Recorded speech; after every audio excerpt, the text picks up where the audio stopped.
1/2 kilo കരളെടുത്തിട്ടുണ്ട്. എരുമട കരളാണ്. നമുക്ക് കരൾ roast ഉണ്ടാക്കാം. നമുക്ക് ലേശം ഉപ്പിട്ട് കൊടുക്കാം. ഒരു നുള്ള് മഞ്ഞൾപ്പൊടി. അടപ്പ് കത്തിച്ചിട്ടുണ്ട്. നമുക്ക് കുക്കർ കയറ്റാം. കുക്കറിൽ കയറ്റി അടക്കുക. ഒരു 4-5 വിസിൽ നമുക്ക് അടുപ്പിക്കാം. അവിടെ ഇരുന്ന് വേകട്ടെ. ഒരു 8 അല്ലി വെളുത്തുള്ളി എടുത്തിട്ടുണ്ട്. 10 ചുവന്നുള്ളി എടുത്തിട്ടുണ്ട്. 2 പച്ചമുളക് എടുത്തിട്ടുണ്ട്.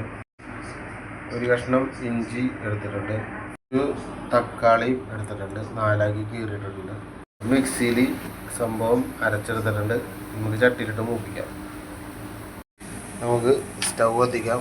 മസാല മൂപ്പിക്കാനുള്ള നമുക്ക് പാത്രം കയറ്റാം.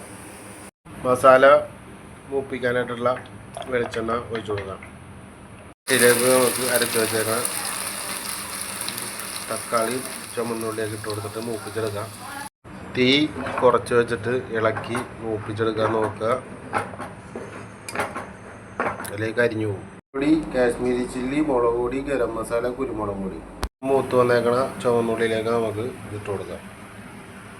ഇതും ഇളക്കി നമുക്ക് നല്ലോണം മൂപ്പിച്ചെടുക്കാം. മൂപ്പിച്ച് വറുത്തെടുക്കണമായിരിക്കും നല്ലത്. വറുത്തെടുത്തിട്ടുണ്ടെങ്കിൽ പിന്നെ കറിക്ക് ടേസ്റ്റ് പോകും.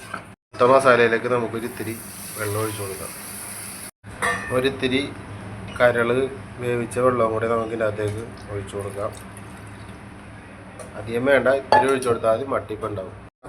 കരൾ അരിഞ്ഞെടുത്തിട്ടുണ്ട്. ഇതുപോലെ സ്ലൈസാക്കി അരിയുക. കനം കുറച്ച് അത്ര നല്ലത്. മസാല തിളച്ച് വന്നിട്ടുണ്ട്. അതിലേക്ക് നമുക്ക് കരൾ ഇതുപോലെ ഇട്ട് കൊടുക്കാം.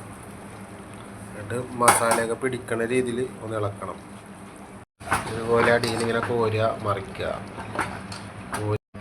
ഇതുപോലെ നല്ലോണം കരളിങ്ങനെ കോരി മറിക്കുക. എല്ലായിടത്തും പാല് കറിയാണ് വെക്കണത്. നമ്മൾ ഈ പ്രാവശ്യം ഒരു വെറൈറ്റിക്ക് ഇങ്ങനെ ചെയ്ത് നോക്കിയിട്ടുണ്ട്. എങ്ങനെ ഉണ്ടെന്നറിയാം. ഇതിനകത്ത് കിടക്കുന്ന വെള്ളം ഒന്ന് വറ്റിച്ചെടുക്കണം. അതാണ് നമ്മുടെ ടാസ്ക്.